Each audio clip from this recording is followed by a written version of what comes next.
Entonces Jesús dijo a sus discípulos: si alguno quiere venir en pos de mí, niéguese a sí mismo y tome su cruz y sígame. Porque todo el que quiere salvar su vida la perderá, y todo el que pierda su vida por causa de mí la hallará. Y vamos a la carta a los Gálatas, el capítulo 5.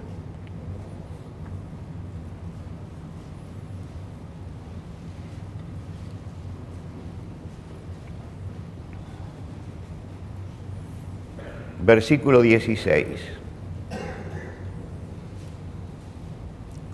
Dice así: digo pues, andad en el Espíritu y no satisfagáis los deseos de la carne. Porque el deseo de la carne es contra el Espíritu y el del Espíritu es contra la carne, y estos dos se oponen entre sí para que no hagáis lo que quisierais. Pero si sois guiados por el Espíritu, no estáis bajo la ley.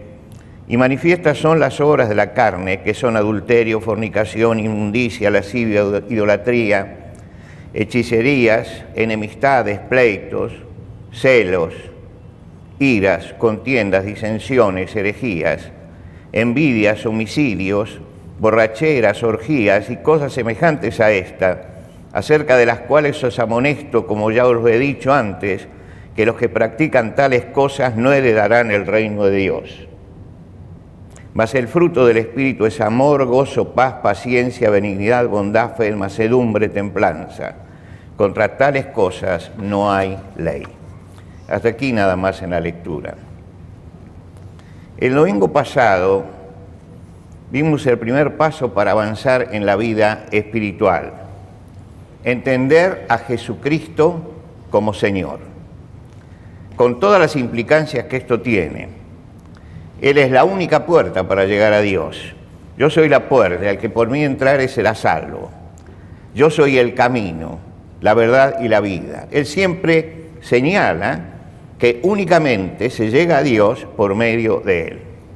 Y señalamos entonces la importancia del señorío de Cristo, y hoy vamos a ver la importancia de la cruz de Cristo, la importancia de la cruz.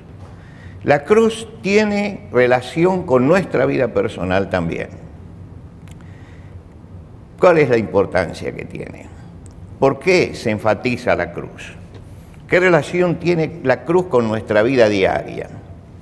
La clave de la vida cristiana está en entender también lo que la cruz significa para mí hoy.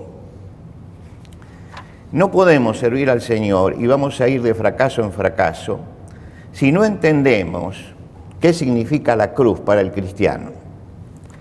Pedro en su primera carta dice: fuimos rescatados de nuestra vana manera de vivir, la cual recibimos de nuestros padres, no con cosas corruptibles como oro o plata, sino con la sangre preciosa de Cristo, como de un cordero sin mancha y sin contaminación. Y atención a la última parte: ya destinado desde antes de la fundación del mundo, pero manifestado en los postreros tiempos por amor a vosotros. Quiere decir que la cruz de Jesús está presente desde la eternidad y hasta la eternidad. Es un hecho deliberado, pensado, preparado. Pedro dice que fue entregado por el determinado consejo y el anticipado conocimiento de Dios. Ahora, Jesús va voluntariamente a la cruz. Nadie lo obliga. Él se dio a sí mismo por nosotros para redimirnos de toda iniquidad. Yo pongo mi vida, dijo él, para volverla a tomar. Nadie me la quita. Yo la pongo de mí mismo. Ahora, ¿qué sentido tiene la cruz para mí hoy? En Cesarea de Filipo, él está conversando con los suyos, con sus discípulos, y le pregunta a los discípulos: ¿quién dicen los hombres que soy? Y ellos trajeron las opiniones, porque ellos estaban entre la gente y escuchaban lo que la gente decía. Y dice: mire, hemos escuchado que algunos dicen que eres Elías, otro que eres algún otro de los profetas o Jeremías, muchas ideas. Y Jesús le pregunta a ellos: ¿y ustedes quién dicen que yo soy? La respuesta es: tú eres el Cristo, el Hijo del Dios viviente. Cuando ellos llegaron a este punto de entender que Jesús era el Hijo de Dios, el Hijo del Dios viviente, el Señor de todas las cosas, entendieron el señorío. Recién ahí, cuando entendieron el señorío, Jesús va a empezar a hablar de la cruz. Quiere decir que les hizo dar el primer paso. Y entonces le dijo, desde ese momento empezó a hablarle que era necesario que el Hijo del Hombre sufriera muchas cosas, fuera a Jerusalén, lo mataran. Aparecen acá palabras como padecer, ser desechado por los hombres, morir, resucitar al tercer día. Todo esto son cosas que el Señor les comenta a ellos. Ahora, cuando termina de hablar esto, Él dice, si alguno quiere seguir en pos de mí, niéguese a sí mismo, tome su cruz y sígame. Ahora, esto es una invitación espiritual a que nosotros tomemos la cruz. Queremos vivir la vida plena en Cristo, entonces hay cosas que deben ser crucificadas, cosas que deben morir. En la carta a los Colosenses, Pablo dice, haced morir pues lo terrenal en vosotros, haced morir. Así como Cristo se crucifica por nosotros, nosotros tenemos que mirar nuestra vieja naturaleza pecaminosa, la que recibimos de nuestros padres, y empezar a revisarla para clavarla en la cruz también. Cuando Dios llama a una persona, decía Bonhoeffer, cuando Cristo llama a un hombre, lo llama para que muera. Ahora, para que muera no físicamente, sino para que mueran en Él todas esas cosas negativas. Cuando llegamos a Cristo, recibimos el Espíritu Santo y el Espíritu Santo empieza a decirnos a nosotros las cosas que están mal. Eso que la Biblia llama la carne, que no tiene nada que ver con la sexualidad, como dicen, cuando alguien habla de pecados de la carne, piensa siempre en lo sexual. No, la carne es la vieja naturaleza del hombre, la vieja naturaleza nuestra, que actuó contra Dios y se mueve contra Dios y está en nosotros, porque somos transgresores por naturaleza. Ahora, el viejo hombre y todo eso que está mal, eso que se llama la carne, hay que crucificarlo. Quiere decir que todos los días yo tengo que analizar mi propia vida y ver qué es lo que tiene que morir en mí. El hecho de que la vida espiritual dependa de este acto es muy importante. Si yo no hago un análisis cada día y digo qué es lo que tiene que morir en mí, qué es lo que realmente, Señor, no te agrada.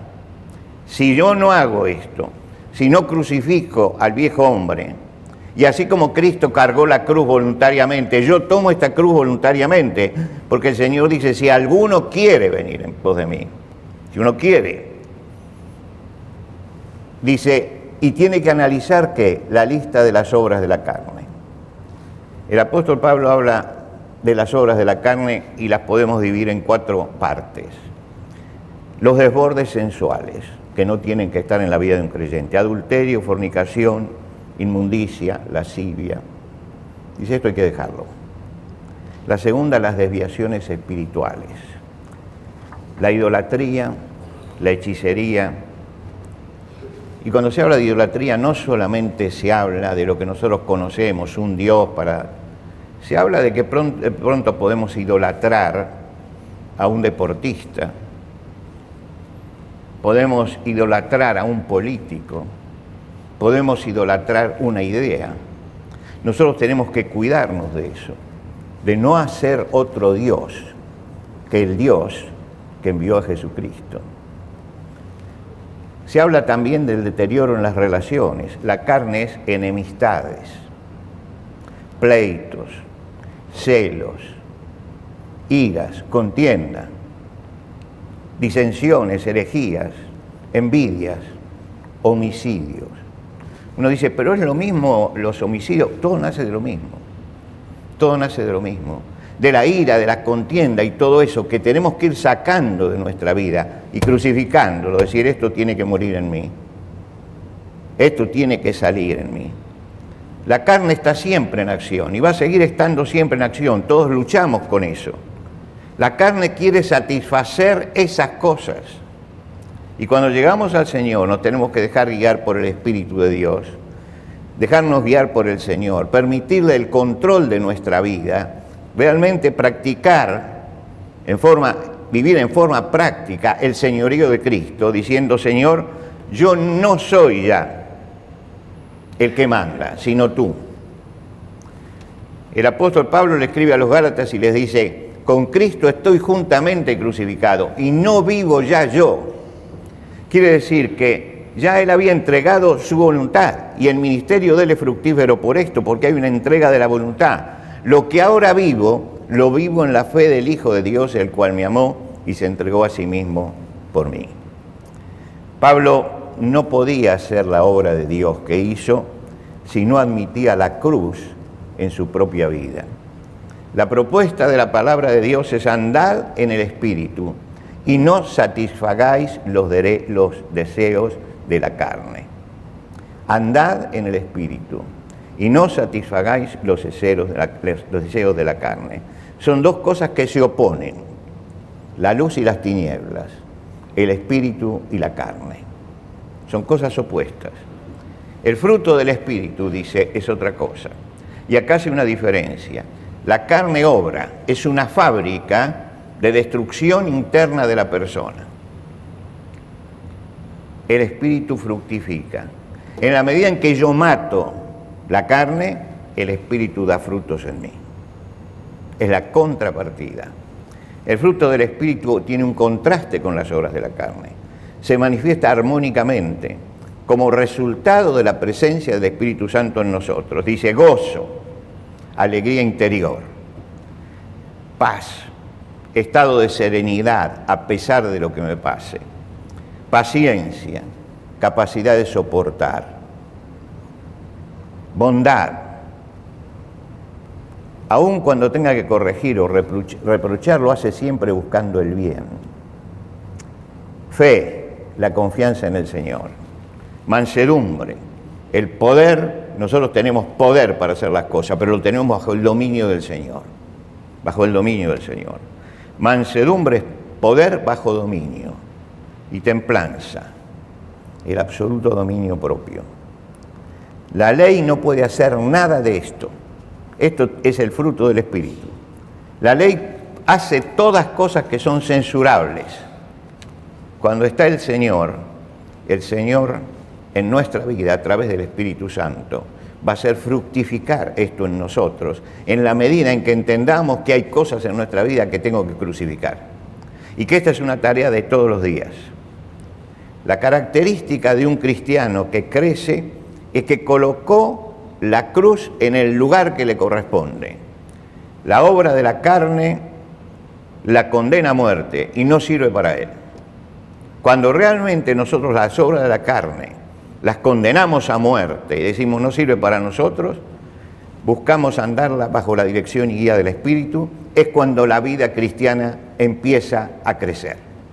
Si no tomamos este camino, que es voluntario, así como en la primera parte el Señor dijo voluntariamente llevad mi yugo, acá dice voluntariamente. Quiere decir que mi crecimiento espiritual depende del lugar que yo le dé a Dios en mi vida. No podemos vivir plenamente si no nos declaramos muertos al pecado para vivir en Cristo. ¿Qué significa ser de Cristo? Matar los deseos y pasiones desordenadas. Pero los que son de Cristo han crucificado la carne con sus pasiones y deseos. Asumir que no podemos transigir con los manejos corruptos de nuestra sociedad, no podemos transigir con la inmoralidad creciente, no podemos transigir con la permisividad en la que estamos viviendo, ni con la decadencia. El apóstol dice, pero lejos esté de mí gloriarme, sino en la cruz de nuestro Señor Jesucristo, por quien el mundo es crucificado a mí y yo al mundo. Hoy hemos hablado acerca del bautismo. Dentro de poco vamos a tener un bautismo acá. ¿Qué es lo que vamos a hacer? una simbólica, porque es simbólico el bautismo, acción de lo que tiene que ser nuestra vida espiritual. Bajamos al bautisterio, a las aguas del bautismo, y somos sepultados. Por supuesto que somos sepultados en agua, ¿no? Y salimos de allí. ¿Para qué? Para vivir una vida nueva. Y cuando una persona se bautiza, está proclamando esto: llegué a Cristo, entendí lo que es la fe en Cristo, y por eso me comprometo ahora con Cristo delante de todos. Los compromisos siempre son privados primero, pero lo hago delante de todos. Y el bautismo es esa presentación. Y lo que estamos diciendo es: Jesucristo es mi Señor, lo voy a seguir al Señor y voy a vivir una nueva vida. Hay algo que queda sepultado. Por eso Bonhoeffer decía, cuando Dios llama a un hombre, lo llama para morir. Porque hay muchas cosas nuestras que tienen que morir. Piense usted cuáles son las cosas que tienen que morir en su vida, mientras que yo pienso cuáles son las cosas que tienen que morir en mi vida. No nos acostumbramos al autoexamen delante del Señor. Y porque no hacemos autoexamen delante del Señor, es que muchas veces, fracasamos en nuestra vida. Examinaos a vosotros mismos si estáis en la fe. No si tenéis fe, sino si estáis en la fe. Examinaos. Examinaos si las tendencias que tengo, las cosas que se manifiestan en mí, realmente son las que Dios quiere. Este examen es fundamental en la vida cristiana. Y si yo he sido bautizado, he dicho que estoy comprometido con el Señor, ¿crees en el Señor Jesucristo como tu único y suficiente Salvador? La fórmula de bautismo. Creo que es Cristo, el Señor, el que me salva. Pero ahora salgo para vivir una vida diferente. Y después que hemos llegado a Cristo tenemos que vivir esa vida diferente. La fe cristiana la tenemos que tomar siempre en serio.